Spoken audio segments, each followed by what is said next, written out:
ಶ್ರೀಮತಿ ಜನಾರ್ದನ್ ರೆಡ್ಡಿರವರೇ, ವೇದಿಕೆ ಮೇಲೆ ಮಾಜಿ ಶಾಸಕರುಗಳಾಗಿರುವಂತಹ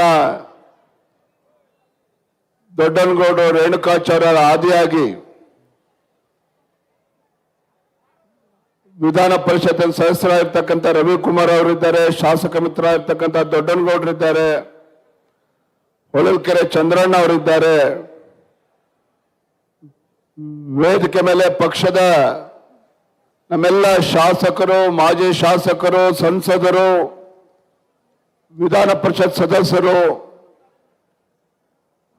ಬಳ್ಳಾರಿಯ ನಮ್ಮೆಲ್ಲ ಕಾರ್ಪೊರೇಟರ್ಗಳು, ಪಕ್ಷದ ಎಲ್ಲ ಹಿರಿಯ ಮುಖಂಡರು ವೇದಿಕೆ ಮೇಲೆ ಆಸೀನರಾಗಿದ್ದಾರೆ.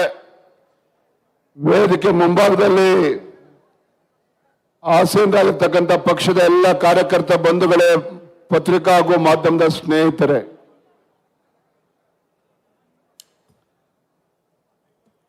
ನನಗೆ ಆರೋಗ್ಯ ಸರಿ ಇಲ್ಲದೆ ಹೋದ್ರೂ ಸಹ ಬಳ್ಳಾರಿನಲ್ಲಿ ನಡೀತಕ್ಕಂಥ ಈ ನಿರ್ಲಜ್ಜ ಕಾಂಗ್ರೆಸ್ ಸರ್ಕಾರದ ವಿರುದ್ಧ ಈ ಒಂದು ಹೋರಾಟದಲ್ಲಿ ಭಾಗವಹಿಸಲೇಬೇಕು ಅಂತೇಳಿ ನಾನು ಕೂಡ ಬಂದಿದ್ದೇನೆ. ಇವತ್ತು ಬಳ್ಳಾರಿನಲ್ಲಿ ಯಾತಕ್ಕೋಸ್ಕರ ಅಂದ್ರೆ ಬಳ್ಳಾರಿ ನಗರದಲ್ಲಿ, ಬಳ್ಳಾರಿ ವೃತ್ತದಲ್ಲಿ ವಾಲ್ಮೀಕಿ ಪ್ರತಿಮೆಯನ್ನ ಕೂರಿಸುವಂತ ನಿಟ್ಟಿನಲ್ಲಿ ಇವತ್ತು ಗಲಾಟೆ ಆಗಿರುವಂಥದ್ದು. ನಾನು ವೇದಿಕೆ ಮೂಲಕ ರಾಜ್ಯದ ಮುಖ್ಯಮಂತ್ರಿ ಕೇಳೋದಕ್ಕೆ ಇಚ್ಛೆ ಪಡ್ತೇನೆ. ಮಾನ್ಯ ಸಿದ್ದರಾಮಯ್ಯನವರೇ, ಕಾಂಗ್ರೆಸ್ ಸರ್ಕಾರದ ವಾಲ್ಮೀಕಿ ಸಮುದಾಯಕ್ಕೆ ನೀಡಿರ್ತಕ್ಕಂಥ ಕೊಡುಗೆ ಏನು ಅಂತೇಳಿ ಇವತ್ತು ರಾಜ್ಯದ ಮುಖ್ಯಮಂತ್ರಿಗಳು ತಿಳಿಸಬೇಕಾಗ್ತದೆ. ನನಗೆ ಇವತ್ತು ಸಂತೋಷ ಮತ್ತು ಹೆಮ್ಮೆ ಇದೆ. ಹಿಂದೆ ಬಿಜೆಪಿ ಸರ್ಕಾರ ಇದ್ದಾಗ ಯಡಿಯೂರಪ್ಪ ರಾಜ್ಯದ ಮುಖ್ಯಮಂತ್ರಿಗಳಿದ್ದಾಗ ವಾಲ್ಮೀಕಿ ಜಯಂತಿಯನ್ನ ಘೋಷಣೆ ಮಾಡಿದ್ರು, ರಜೆಯನ್ನ ಘೋಷಣೆ ಮಾಡಿದ್ರು. ಇದೇ ಶ್ರೀರಾಮುಲವರು ವೇದಿಕೆ ಮೇಲಿದ್ದಾರೆ. ವಾಲ್ಮೀಕಿ ಸಮುದಾಯಕ್ಕೆ ಅನ್ಯಾಯ ಆಗಿದೆ, ಕಾಂಗ್ರೆಸ್ ಸರ್ಕಾರ ಇಷ್ಟು ವರ್ಷ ಆಡಳಿತ ನಡೆಸಿದ್ರು ಸಹ ನಮ್ಮ ಸಮುದಾಯಕ್ಕೆ ನ್ಯಾಯ ಸಿಕ್ಕಿಲ್ಲ ಅಂತೇಳಿ ಯಡಿಯೂರಪ್ಪನವ್ರ ಹತ್ರ ಹೇಳ್ಕೊಂಡಾಗ ವಾಲ್ಮೀಕಿ ಜಯಂತಿಯನ್ನ ಘೋಷಣೆ ಮಾಡಿ ರಜೆಯನ್ನ ಕೊಟ್ಟು ವಾಲ್ಮೀಕಿ ಅಭಿವೃದ್ಧಿ ನಿಗಮವನ್ನು ಕೂಡ ಸ್ಥಾಪನೆ ಮಾಡಿದ್ರು.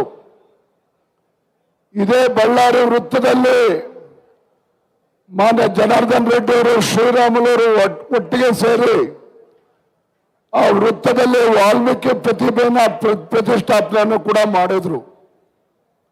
ಅಷ್ಟೇ ಅಲ್ಲ, ಬಸವರಾಜ ಬೊಮ್ಮಾಯಿ ಅವರು ರಾಜ್ಯದ ಮುಖ್ಯಮಂತ್ರಿಗಳಿದ್ದಾಗ ವಾಲ್ಮೀಕಿ ಸಮುದಾಯಕ್ಕೆ, ಪರಿಶಿಷ್ಟ ಪಂಗಡಕ್ಕೆ 3% ಇದ್ದಂತ ರಿಸರ್ವೇಶನ್ 7%ಗೆ ಏರಿಸಿದ್ರು. ಮಾನ್ಯ ಸಿದ್ದರಾಮಯ್ಯನವರೇ, ನಿಮ್ಮ ಕೊಡುಗೆ ಏನು ಸಮುದಾಯಕ್ಕೆ? ರಾಜ್ಯಕ್ಕೂ ಕೂಡ ಏನು ಕೊಡುಗೆ ಇಲ್ಲ, ಆ ಸಮುದಾಯಕ್ಕೂ ಕೂಡ ಏನು ಕೊಡುಗೆ ಇಲ್ಲ.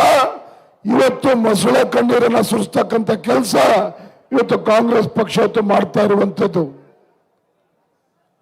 ರಾಜ್ಯದಲ್ಲಿ ಇವತ್ತು ಕಾನೂನು ಸುವ್ಯವಸ್ಥೆ ಸಂಪೂರ್ಣವಾಗಿ ಹದಗೆಟ್ಟಿರುವಂಥದ್ದು. ಯಾವ ರೀತಿ ಯಲ್ಲಾಪುರದಲ್ಲಿ ದಲಿತ ಮಹಿಳೆಯನ್ನ ಬರ್ಬರವಾಗಿ ಕೊಂದಾಗ್ತಕ್ಕಂಥ ಕೆಲಸ ಆಯಿತು, ಅದಕ್ಕೂ ಕೂಡ ಇವತ್ತು ನ್ಯಾಯವನ್ನ ಕೊಡುವಂತ ಕೆಲಸ ಇವತ್ತು ಕಾಂಗ್ರೆಸ್ ಸರ್ಕಾರ ಮಾಡೋದಕ್ಕಾಗಲಿಲ್ಲ. ಮಂಗಳೂರಿನಲ್ಲಿ ಯಾರೊಬ್ಬ ದೇಶದ್ರೋಹಿಗಳ ಕೊಲೆ ಆದ್ರೆ ಅಲ್ಲಿ ಹೋಗಿ 25 ಲಕ್ಷ ರೂಪಾಯಿ ಕೊಟ್ಟು ಬರ್ತಾರೆ ಸಿದ್ದರಾಮಯ್ಯ ಸರ್ಕಾರ.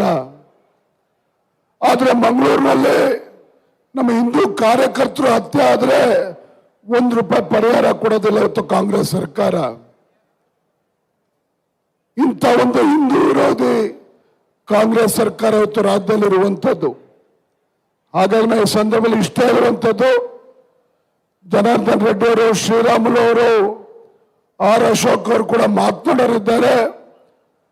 ಇವತ್ತು ರಾಜ್ಯದಲ್ಲಿ ಪೊಲೀಸ್ ಸ್ಟೇಷನ್ ಅಂತಕ್ಕಂಥದ್ದು ಕಾಂಗ್ರೆಸ್ ಕಚೇರಿಗಳಾಗಿರುವಂಥದ್ದು. ಪೊಲೀಸ್ ಸ್ಟೇಷನ್ ಇವತ್ತು ಕಾಂಗ್ರೆಸ್ ಕಚೇರಿಗಳಾಗಿರುವಂಥದ್ದು. ಹಾಗಾಗೇನೆ ಯಾರೊಬ್ಬ ಪುಣ್ಯಾತ್ಮ ಪತ್ರಿಕೆ ಬರ್ಕೊಂಡಿದ್ದಾನೆ. ನಾನು ವೇದಿಕೆ ಮಾಡ್ಕೊಂಡು ಸ್ಪಷ್ಟಪಡಿಸ್ತೇನೆ, ಶ್ರೀರಾಮುಲು ಜನಾರ್ದನ್ ರೆಡ್ಡಿ ಅವರು ಏನು ಪಾದಯಾತ್ರೆ ಅಂತೇಳಿ ಆಲೋಚನೆ ಮಾಡಿದ್ದಾರೆ. ನಮ್ಮ ಯಾರ್ದು ಕೂಡ ವಿರೋಧ ಇಲ್ಲ. ನಮ್ಮ ಕೋರ್ ಕಮಿಟಿ ಸದಸ್ಯರು ಏನು ಅಭಿಪ್ರಾಯ ಪಟ್ಟಿದ್ದಾರೆ ಅದೆಲ್ಲವನ್ನೂ ಕೂಡ ನಮ್ಮ ಕೇಂದ್ರದ ವರಿಷ್ಠರಿಗೆ ತಿಳಿಸಿದ್ದೇನೆ.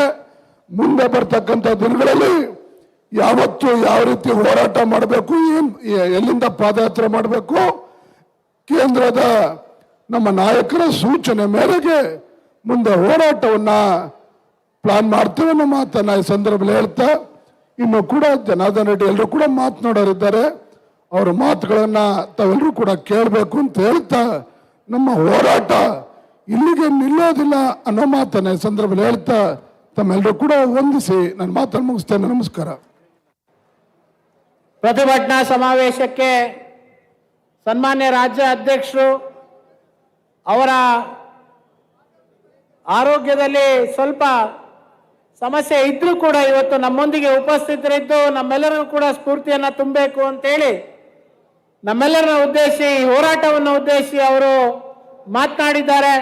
ಅವರಿಗೆ ಧನ್ಯವಾದಗಳನ್ನು. ಶಾಸಕರು ಆದಂತ ಗಾಲಿ ಜನಾರ್ದನ್ ರೆಡ್ಡಿ ಅವರು ಮಾತನಾಡಬೇಕು ಅಂತ ನಾನು ಅವರಲ್ಲಿ ಕೇಳ್ತಾ ಇದ್ದೇನೆ.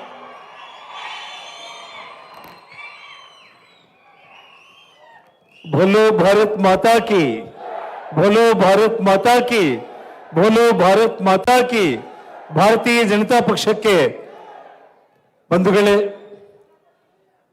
ವೇದಿಕೆ ಮೇಲೆ ಉಪಸ್ಥಿತರಿರುವ ಭಾರತೀಯ ಜನತಾ ಪಕ್ಷದ ರಾಜ್ಯಾಧ್ಯಕ್ಷರಾದ ಸನ್ಮಾನ್ಯ ವಿಜಯೇಂದ್ರ ಅವರ ಆರೋಗ್ಯ ಸ್ಥಿತಿ, ಅವರು ಮಾತಾಡಲಿಕ್ಕೂ ಕೂಡ ಆಗದೇ ಇರುವಂತಹ ಸ್ಥಿತಿಯಲ್ಲೂ ಕೂಡ